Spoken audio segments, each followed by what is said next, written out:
Jai Radha Madhava Kunja Bihari Gopi Jana Vallabha Girivardhari Yashodhanandana Prajajana Ranjana Jamuna Tiravanachari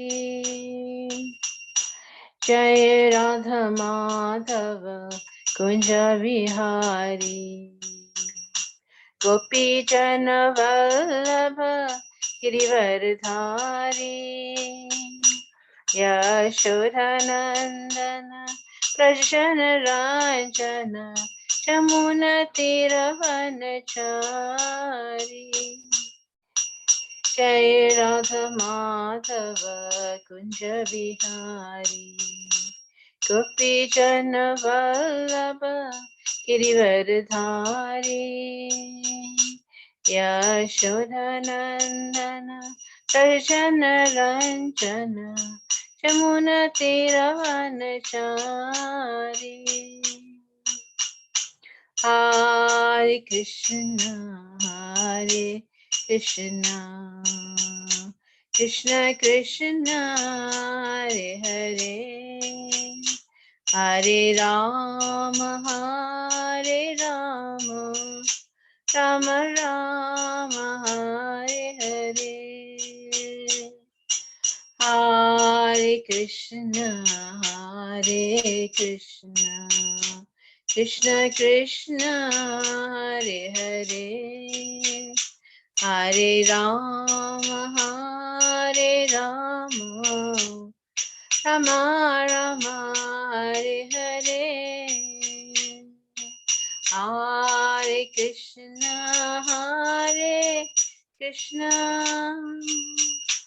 Krishna Krishna Hare Hare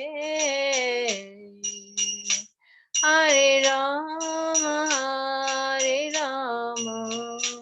Rama Rama Hare Hare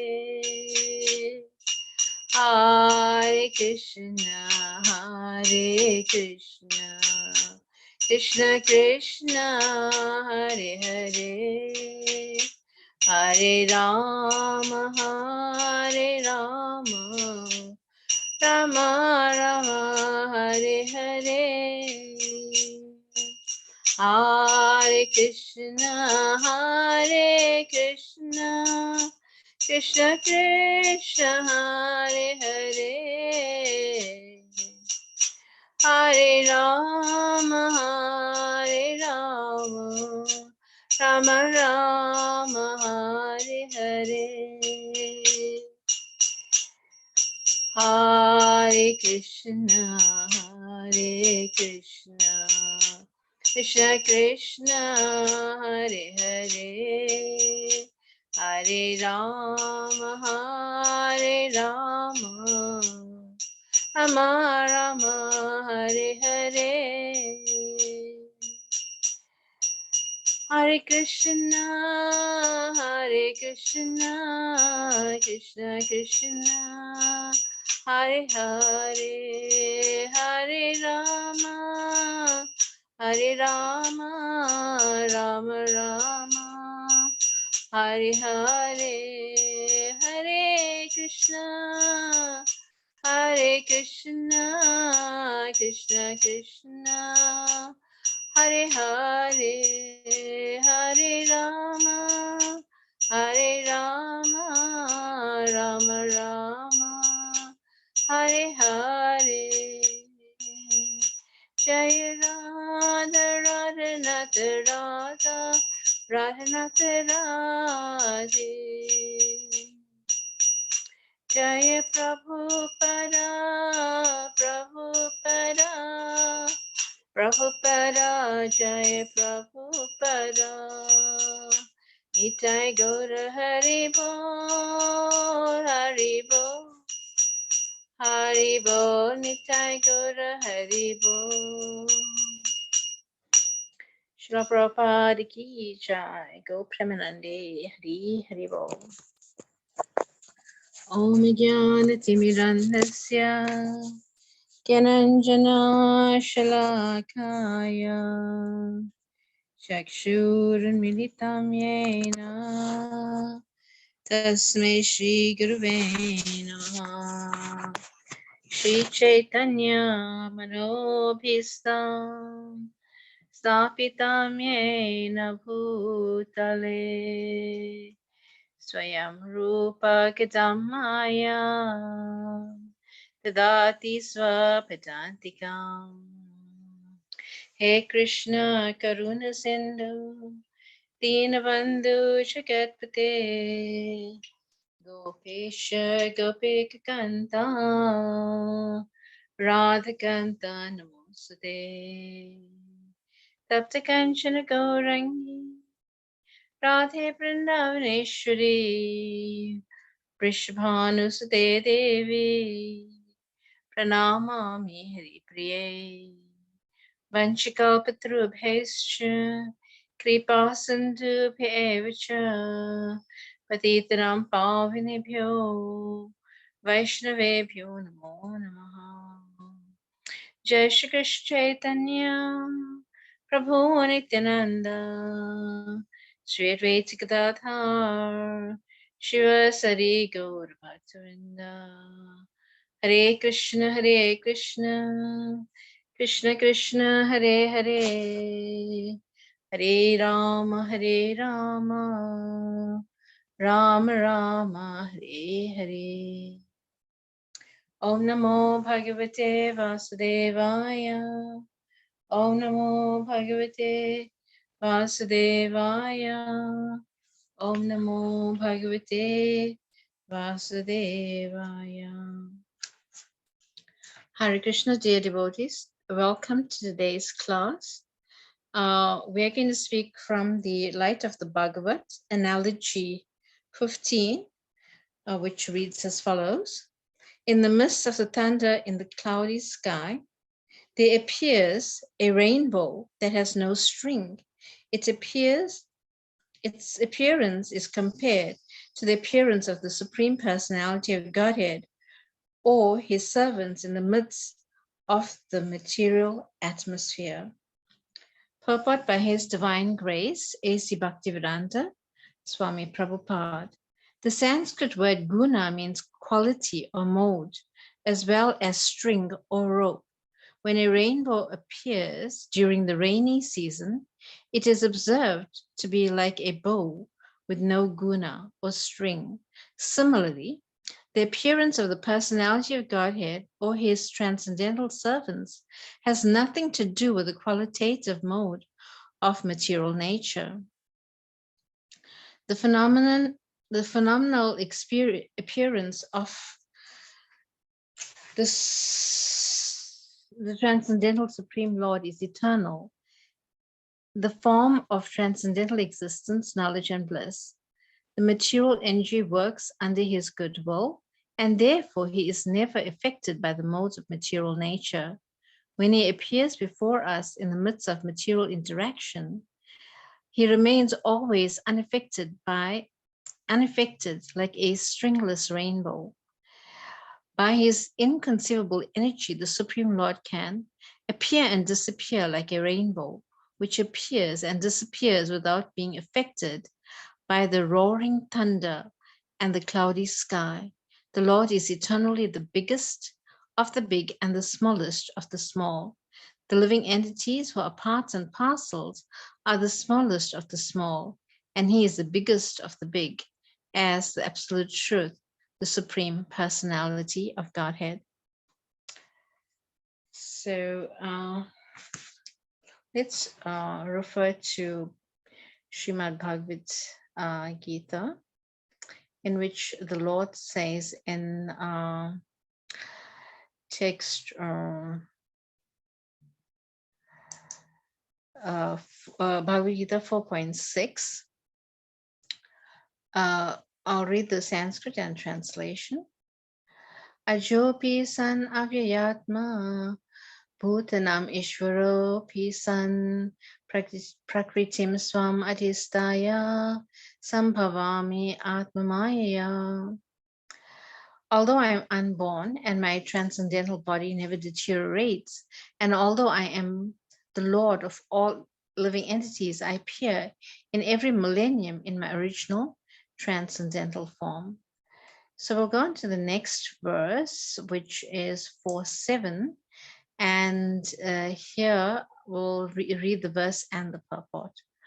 Yada yada hi dharmasya glanir bharata abhyutanam dharmasya tadatmanam srijamiyaham. Translation: whenever and wherever there is decline in religious principles or descendant of Bharata and a predominant rise of irreligion, at that time I descend myself. So we'll read the purport and we'll try to say something.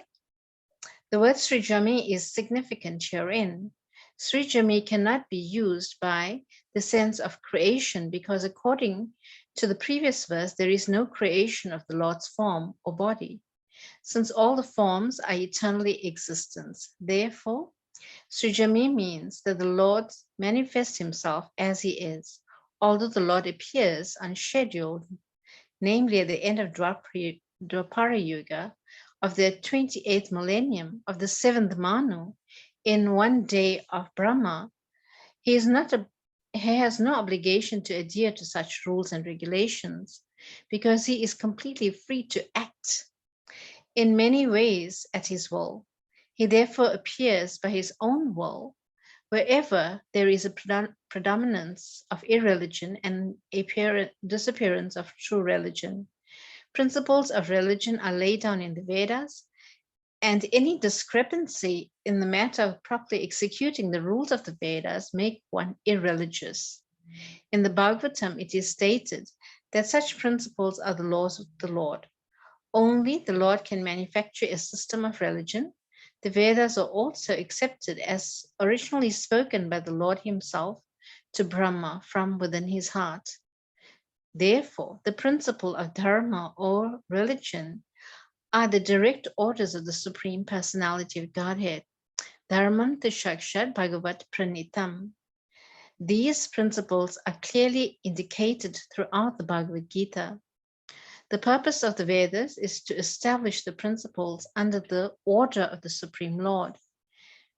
And the Lord directly orders at the end of the Gita that the highest principle of religion is to surrender unto him and nothing else. The Vedic principles push on one forward towards surrender unto him. And whenever such principles are disturbed by the demoniac, the Lord appears.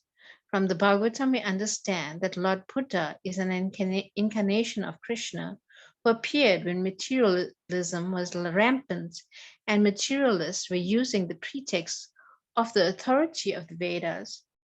Although there are certain restrictive rules and regulations regarding animal sacrifice for a particular purpose in the Vedas, people of demonic tendency still took to animal sacrifice without reference to the Vedic principles. Lord Buddha appeared in order to stop this nonsense and to establish the Vedic principles of nonviolence. Therefore, each and every avatar or incarnation of the Lord has a particular mission, and they are all described in the in the revealed scriptures. No one should be accepted as an avatar unless he is referred to by scripture. It is not a fact that the Lord appears only on Indian soil. He can manifest himself anywhere and everywhere and whenever he desires to appear. In each and every incarnation, he speaks as much about religion as can be understood by the particular people under their particular circumstances. But the mission is the same, to lead people to God consciousness and obedience of the principles of religion. Sometimes he descends personally, and sometimes he sends his bona fide representatives in the form of his son or servant or himself in some disguised form. The principles of the Bhagavad Gita were spoken to Arjuna, and for that matter, to other highly elevated persons because he was highly advanced compared to ordinary persons in other parts of the world. 2 plus 2 equals 4 is a mathematical principle that is true in a beginner's arithmetic class, in the advanced class as well. Still, there are some higher and lower mathematics. In all incarnations of the Lord, therefore, the same principles are taught, but they appear to be higher and lower in varied circumstances.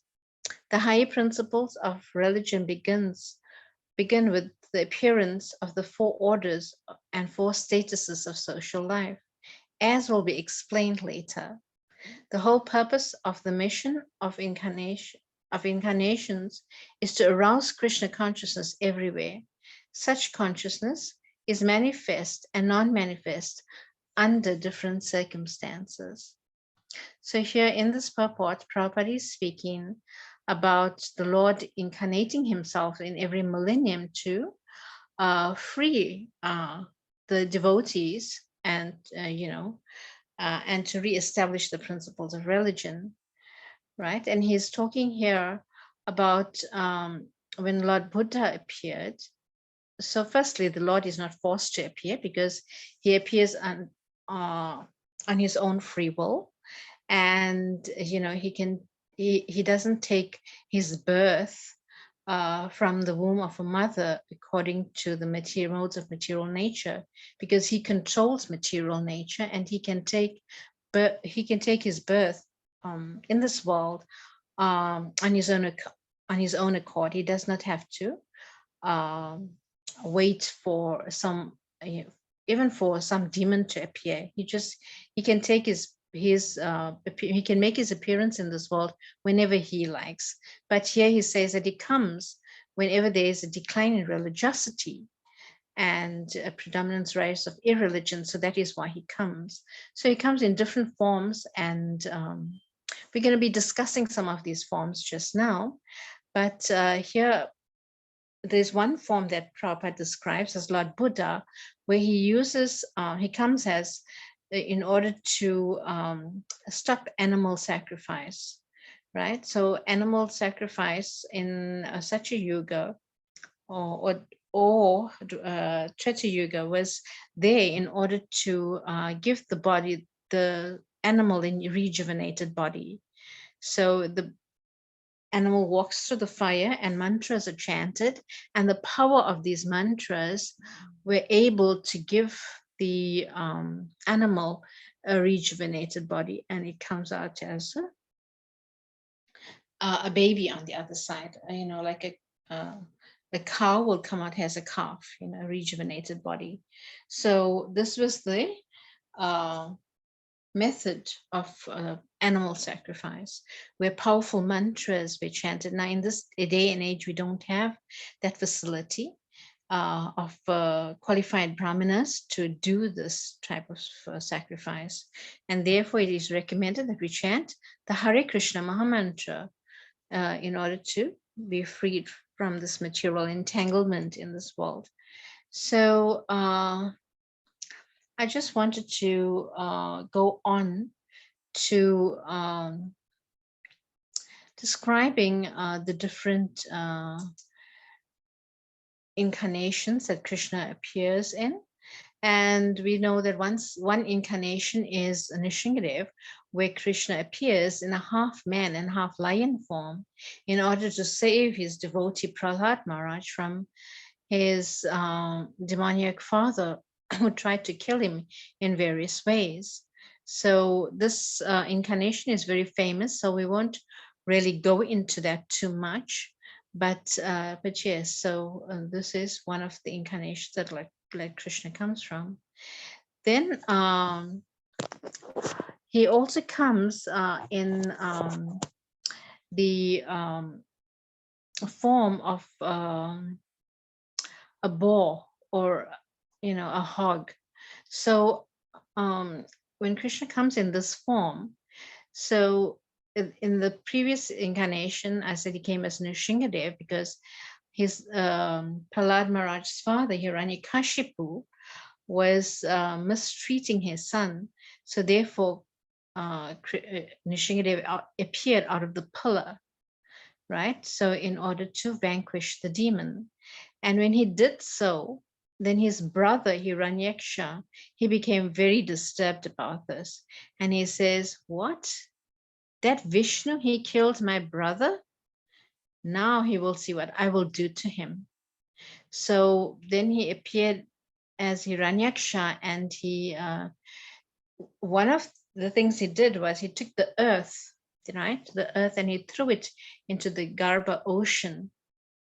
And so the Lord appeared. So this is how the Lord appeared as a form of the boar incarnation. So Lord Brahma prayed to the Lord to please appear and vanquish this demon. So as Brahma was praying, the Lord appeared through his nostril, right? So this is a very unusual appearance of the Lord. The Lord appeared through his nostril, and then he was the Prabhupada, at least the Bhagavatam says that the size of the boar was the tip of his thumb, right? That was the size of the boar when he appeared from Brahma's nostril. And then he grew in size, and he grew to such a huge degree that he was touching the clouds.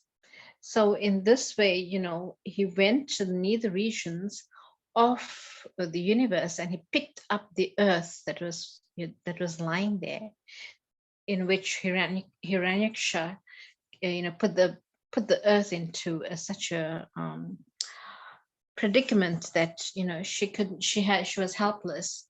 So then Brahma, I'm saying she because the earth is a personality, Bhumi Devi, right?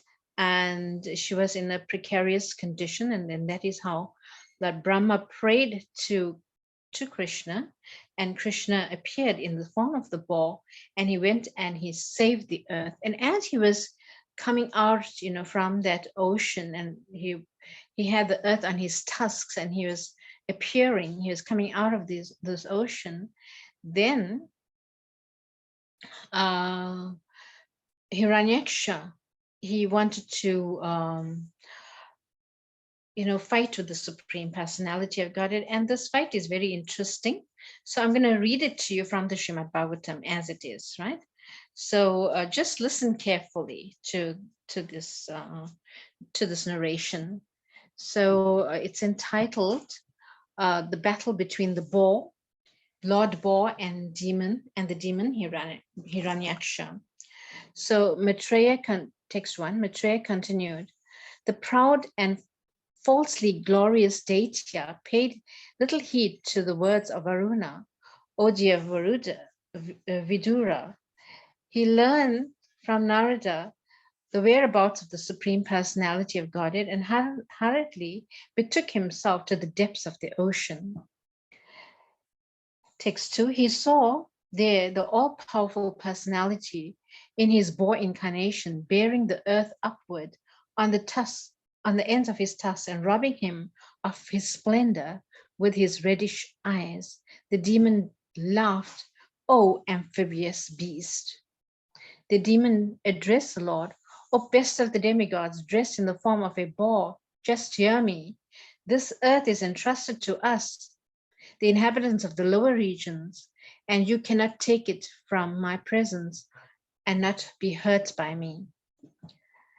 Text 4, "You rascal, you have been nourished by your enemies to kill us, and you have killed some demons by remaining invisible. O fool, your power is only mystic, so today I shall enliven my kinsman by killing you." The demon continued, "When you fall dead with your skull smashed by the mace hurled by my arms, the demigods and sages who offer your oblations and sacrifice in devotional service will also automatically cease to exist like trees without roots." Although the Lord was pained by the shaft-like abusive words of the demon, he bore the pain, but seeing the earth on the ends of his of his tusks was frightened. He rose out of the water just like an elephant emerges with its female companion when assailed by an alligator.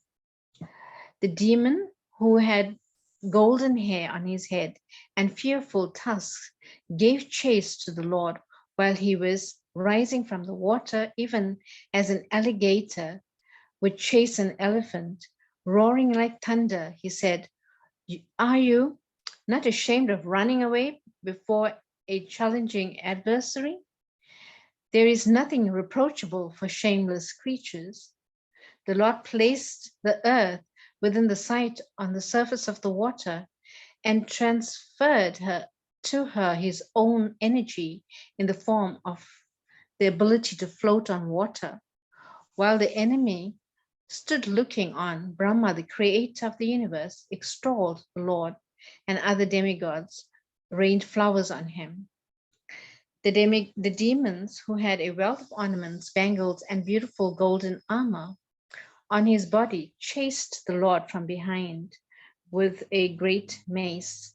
The Lord tolerated his piercing ill words, but in order to reply to him, he expressed his terrible anger. The personality of Godhead said, "Indeed, we are creatures of the jungle, and we are searching after hunting dogs like you. One who is freed from the entanglement of death has no fear from the loose talk in which you are indulging, for you are bound by the laws of death. Certainly we have stolen the charge of the inhabitants of Rasatala and have lost all shame. Although bitten by your powerful mace, I shall stay here in the water for some time because, having created enmity with a powerful demon, I now have no place to go. You are supposed to be the commander of many foot soldiers, and now you may take prompt steps to overthrow us. Give up all your foolish talk and wipe out the cares of your kith and kin by slaying us. One may be proud, yet he does not deserve a seat in the assembly if he fails to fulfill his promised words."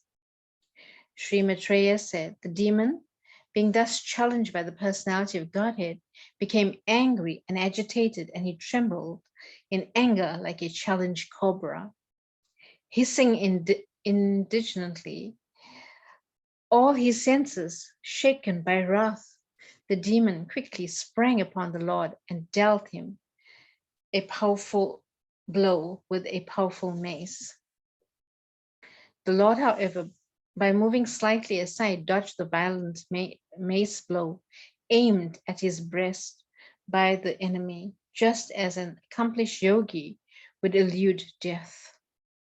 The personality of God had now exhibited his anger and rushed to meet the demon, who bit his lip in rage, took up a mace again, and began to repeatedly brandish it about.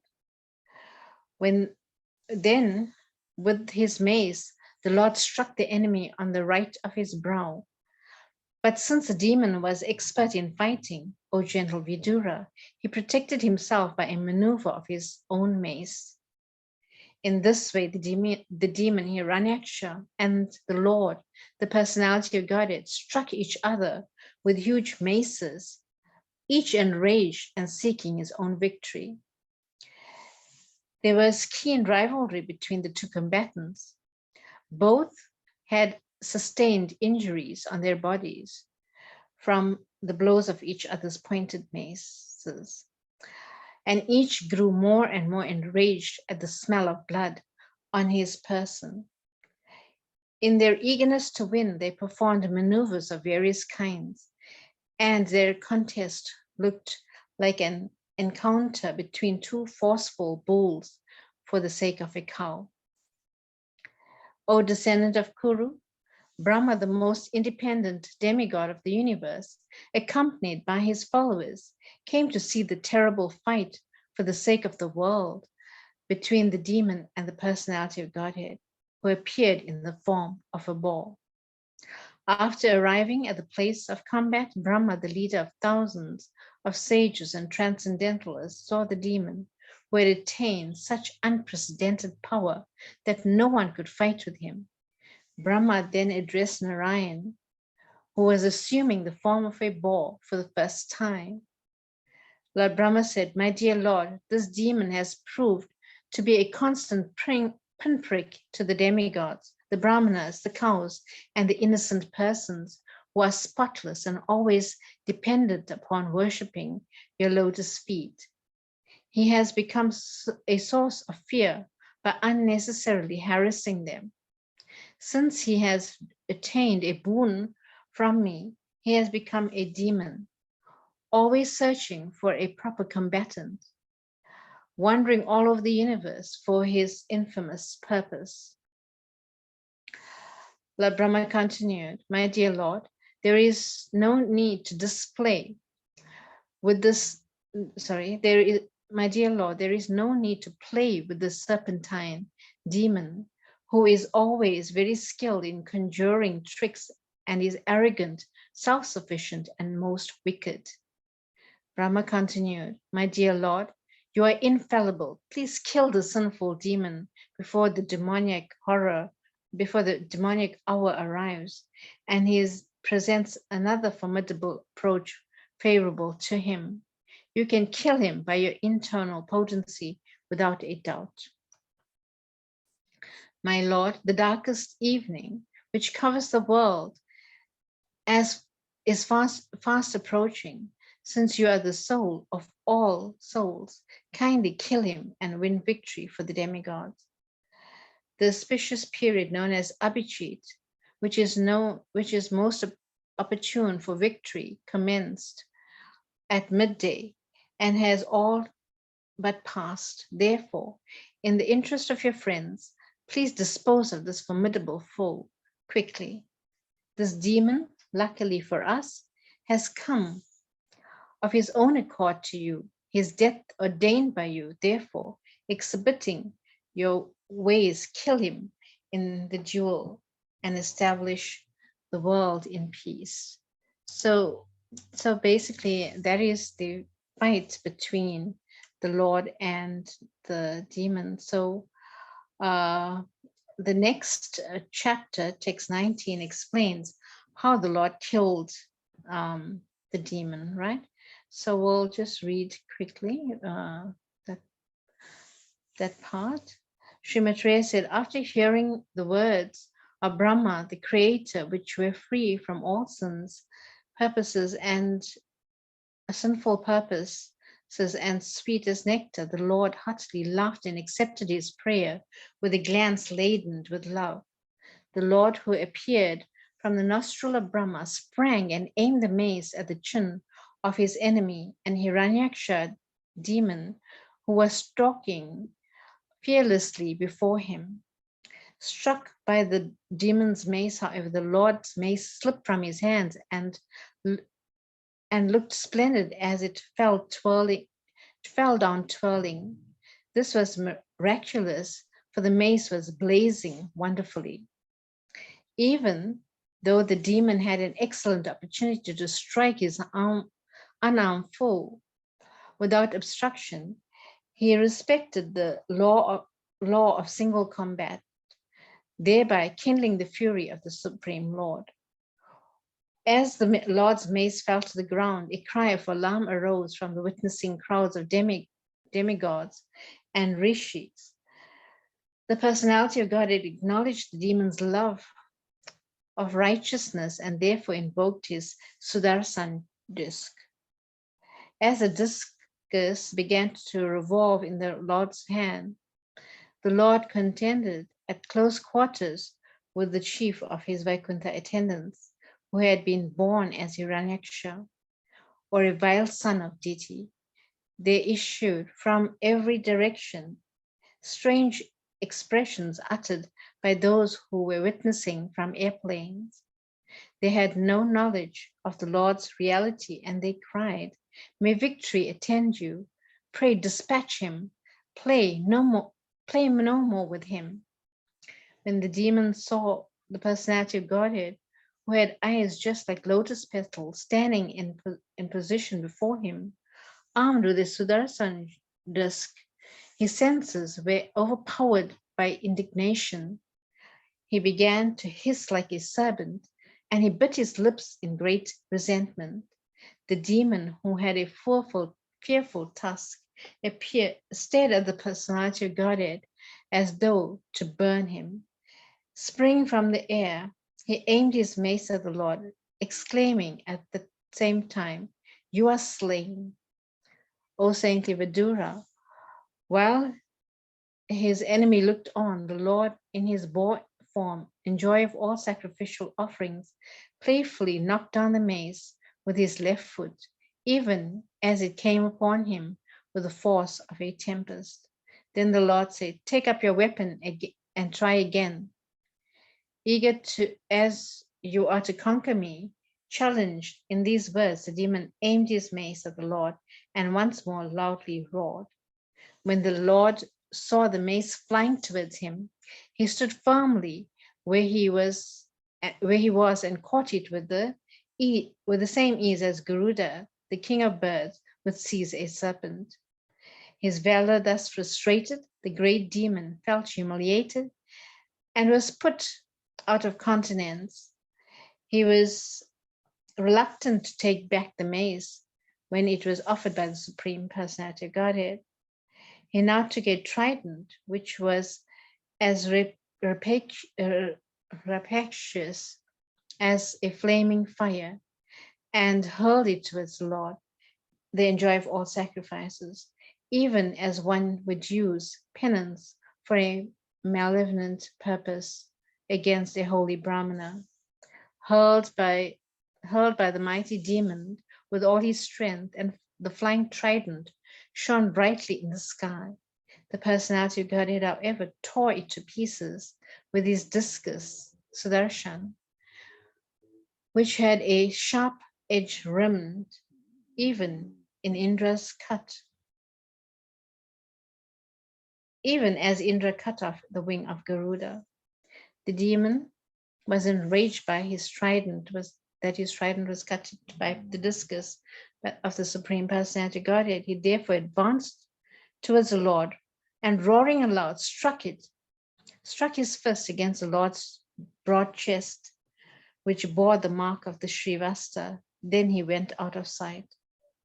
Hit in this manner by the demon, O Vidura, the Lord, who appeared as the first boar, did not feel the least quaking in any part of his body, and any more than an elephant would when struck with a wreath of flowers. The demon, however, employed many conjuring tricks against the personality of Godhead, who is the Lord of Yoga Maya. At the sight of this, the people were filled with alarm and thought that the dissolution of the universe was near. Fierce winds began to flow from all directions, spreading darkness occasioned by dust and hailstorms. Stones came in volleys, and every corner as if thrown by machine guns. The luminaries in outer space disappeared due to the skies being overcast with masses of clouds, which were accompanied by lightning and thunder. The sky rained pus, hair, blood, stool, urine, and bones. O sinless Vidura, mountains discharged weapons of various kinds. The naked demonesses, armed with tridents, appeared with their hair hanging loose. Cruel and savage slogans were uttered by a host of ruffians, Rakshasas, who all either marched on foot or rode on horses, elephants, or chariots. The Lord, the personal enjoyer of all sacrifices, now discharged his beloved Sudarshan, which was capable of dispersing the magical forces displayed by the demon. At that very moment, a shudder suddenly ran through the heart of Diti, the mother of Hiranyaksha. She recalled the words of her husband, Kashyapa, and blood flowed from her breast. When the demon saw the magic forces dispelled, he once again came in the presence of the personality of Godhead Keshava, and full of rage tried to embrace him within his arms and crush him. But due to this great amazement, he found the Lord standing outside the circle of his arms. The demon now began to strike the Lord with his hard fist. But Lord Adakshaja slapped him in the root of the ear, even as Indra, the Lord of the Maruts, hit the demon Rita. Although struck indifferently by the Lord, the conqueror of all, the demon's body began to wheel. His eyeballs bulged out of his sockets. His arms and legs broken, and his hair on his head scattered. He fell down dead, like a gigantic tree uprooted by the wind. Aja, Brahma, and others arrived on the spot to see the fearful tusk demon lying on the ground, biting his lips. The glow of his face was unfaded, and Brahma admiringly said, "Oh, who could meet such a blessed death?" So we'll stop there, dear devotees, with this narration. The demon is killed, and how Krishna killed him was just to, he struck him at the root of his ear, I mean, like he could have just easily switched off, his life airs in the body and he would have died. But the Lord comes here to sport with his devotees. So Hiranyaksha and his Hiranyakashipu are none other than Jai and Vijay from the spiritual world, who are cursed to take birth in this material world as demons. And they came here because the Lord wanted to sport with them to fight, because the fighting propensity is also in the Lord, right? Like Krishna would have these playful fights with his friends, when they go out to herd the cows. So similarly, because of this Lord's propensity to fight, he comes to this material world, and who else can fight with him? None other than his devotees. So they take birth as demons, and then they have a good fight with the Lord. So we see this in various incarnations of the Lord. When he comes, he has this fighting propensity in him. And because the Lord has a fighting propensity, that is how we have this fighting propensity in us as well, right? So everything that the Lord has, the same qualities, we possess the same qualities as the Lord, but in quantity we are very, very minute compared to Krishna. So so this is one of the incarnations, the boar demon of Varahadev. And there are innumerable incarnations, coming from Krishna himself. And Prabhupada describes as there are waves in the ocean. So similarly, Krishna's incarnations are unlimited, right? And all these incarnations are situated in the Vaikuntha regions of the spiritual world. These forms are already there, so, and from time to time, Krishna appears in this material world to vanquish the demons and to reestablish the principles of religion, and also, to save his devotees and have loving pastimes with his devotees. And we see here on this picture that we have Mother Yashoda with baby Krishna. So this is how Krishna appeared, right? As a baby, in a human form. So so similarly, Krishna appears as a half lion, half man incarnation. He appears as a boar incarnation. He even appears as a fish incarnation, Matsya, right? He appeared as a fish incarnation, and he appears as in a human incarnation. So there's many incarnations that the Lord takes. So we just discussed a few today, and I think I'm going to stop here with this narration. And if anyone would like to contribute to this class, you're most welcome to do so. Right. So I will just read the analogy again from the light of the Bhagavat, where it is stated that in the midst of thunder in the cloudy sky, there appears a rainbow that has no string. Its appearance is compared to the appearance of the Supreme Personality of Godhead or his servants in the midst of the material atmosphere. So Krishna appears in this material world and has stated in the Bhagavad Gita that he is the controller of the material nature, right? Devi hi isa gunamaya, mama maya dirachaya, mam eva ye prapajante mayam etam tarantite. So Krishna appears in this material world, and this verse is translated as follows: this material energy of mine, this divine nature of mine is very difficult to overcome, but one who has surrendered unto me can easily cross beyond it. So we see that how difficult it is in this material world with the stringent laws of material nature that we are bound with, right?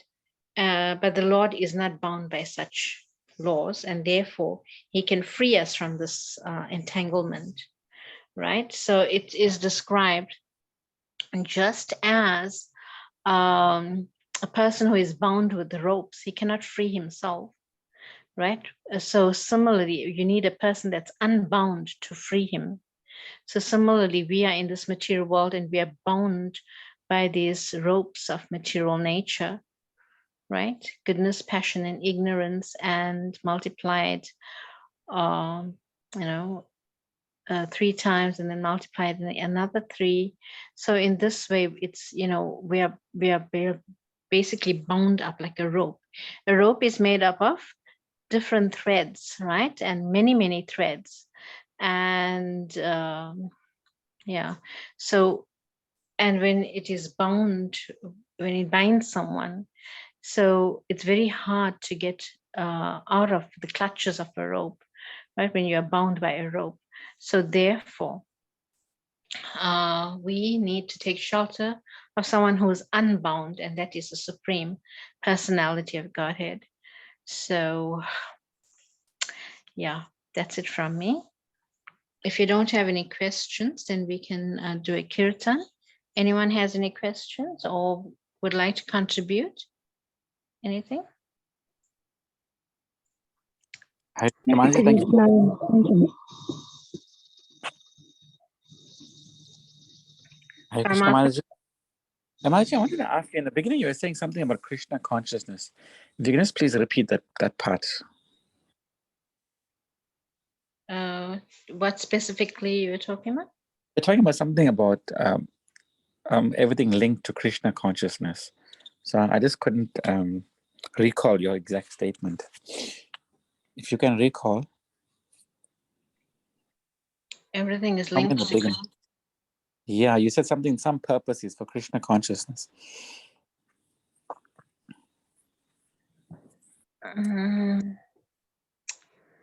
Trying to think of it. Yeah. And I also had another question, Manaji, something slightly off the topic, but I just wanted to your point of view. See, how does a pastime help us in our chanting? Because in this Bhakti Way Baba course that we're doing, he's asking us about Lord Krishna and his entrance into Dwaraka. So how do you link Krishna's physical pastime to our japa? How does it help our japa?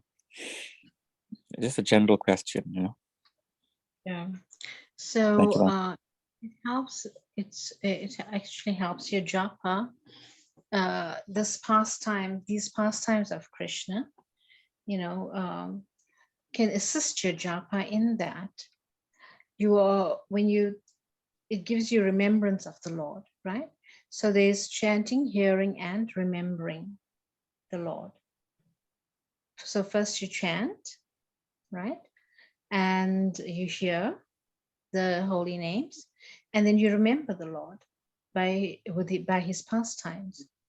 So these 9 processes of devotional service are there, right? And one of them is remembrance of Krishna. So yes, so just by hearing about Krishna, you can remember him. So that should help you, to go deeper in your chanting of the holy names, just by remembering his pastimes. I would say that. Thank you so much, Mataji. So Mataji, while we're chanting, is it it's okay to remember Krishna, or are we supposed to hear the vibration of the mantra instead? So you hear the vibrations of the Maha Mantra, right? But during the course of the day, you can think of Krishna and his pastimes like that. So Krishna spoke to Arjuna, and he told me that whilst you're fighting, you think of me in the form of Krishna. So while doing your duties, you think of Krishna. Yes. Yeah? Okay. Thank you so much, Mataji. Hare Krishna. Mm-hmm. Anyone else? Hare Krishna. Hare Krishna, Shemaine. Please accept my humble obeisances. All glories to Srila Prabhupada. Thank you for a wonderful class. I want to know what happens to the demon after the Lord bites his lips. Okay. Does he go back to Godhead because anything that Krishna touches, is purified? Or does he get vanquished? So it is described that the demon bit his lips, that the demon was fighting with the Lord, and he bit his lips, because he was in such a rage that he bit his lips. So what happens to the demon when he's killed by the Lord? That's what you want to know. Because he's in contact with the Lord, direct contact with the Lord. Mm-hmm. So he goes back to the spiritual world. Sure. Because he's in direct contact with the Lord, as you said, and so in this incarnation as Hiranyaksha, Jai and Vijay, the gatekeepers of the spiritual world, they were cursed by the four Kumaras to take birth in the material world. So so Krishna gave them a choice. You can take birth 3 times as a demon, or 100 times as a devotees. Also, then they chose 3 times as demons because they wanted to go back to the spiritual world as fast as possible. So then they took the 3 births as a demon, and they went back home. So in this way, the Lord got the opportunity to sport with them, right? And then they, after they were vanquished, they went back home. But now this does not mean that as devotees we should aspire to become demons, so that I didn't try this at all. So it means that we are already in this material world and we are struggling, so we should actually try our best to become good devotees of Krishna, right? Sure. Thank you so much, Mataji. Hare Krishna. Haribol. Haribol. So anything else? Kajruta Mataji, anything from you? Hare Krishna Mataji, please accept my humble obeisances. All glories to Srila Prabhupada. I have a question. All of the 12 Mahajanas, they were incarnation of the Lord?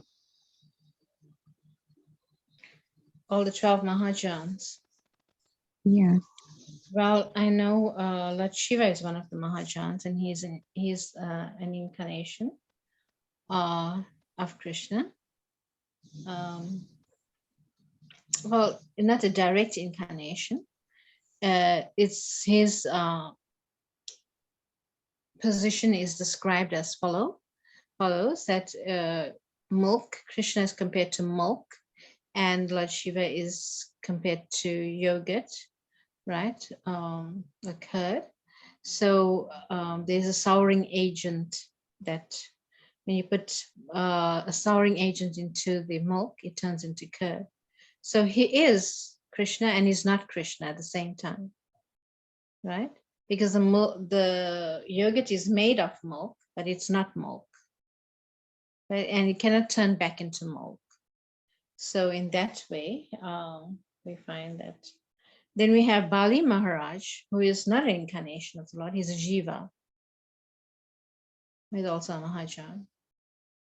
So yeah, so not all of, well, it's only Lord Shiva who is a partial incarnation of Krishna. Okay. And the others Thank are you. all empowered Jivas. Yes, I understand. They have just some powers from Krishna. Yes. Thank you very much, Mataji. I'm very thankful and grateful for all your classes. Hare Krishna, Hare Bol. Hare Bol. So we'll have a little kirtan before we end. Hare Krishna, Hare Krishna, Krishna Krishna, Hare Hare, Hare Rama, Hare Rama, Rama Rama, Hare Hare, Hare Krishna, Hare Krishna, Krishna Krishna, Hare Hare, Hare Rama, Hare Rama, Rama Rama, Hare Hare, Hare Krishna, Hare Krishna, Krishna Krishna, Hare Hare, Hare Rama, Hare Rama, Rama Rama, Hare Hare, Hare Krishna, Hare Krishna, Krishna Krishna, Hare Hare, Hare Rama, Hare Rama, Rama Rama, Hare Hare, Hare Krishna, Hare Krishna, Krishna Krishna, Hare Hare, Hare Rama, Hare Rama, Rama Rama, Hare Hare, Hare Krishna, Hare Krishna, Krishna Krishna, Hare Hare, Hare Rama, Hare Rama, Rama Rama, Hare Hare, Hare Krishna, Hare Krishna, Krishna Krishna, Hare Hare, Hare Rama, Hare Rama, Rama Rama, Hare Hare, Hare Krishna, Hare Krishna, Krishna Krishna, Hare Hare, Hare Rama, Hare Rama, Rama Rama, Hare Hare, Hare Krishna, Hare Krishna, Krishna Krishna, Hare Hare, Hare Rama, Hare Rama, Rama Rama, Hare Hare, Hare Krishna, Krishna Krishna, Hare Hare, Hare Rama,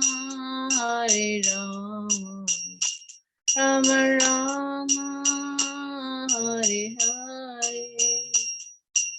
Jaya Prabhupada, Prabhupada, Prabhupada, Srila Prabhupada.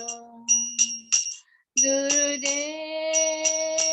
Gurudev, Gurudev, Gurudev. Srila Prabhupada ki jai, Go Premanande, Hari Hari Bol. Panchakalpatarubhyascha kripa sindhubhyavcha patitanam pavanebhyo Vaishnavebhyo namo namaha. Hare Krishna devotees.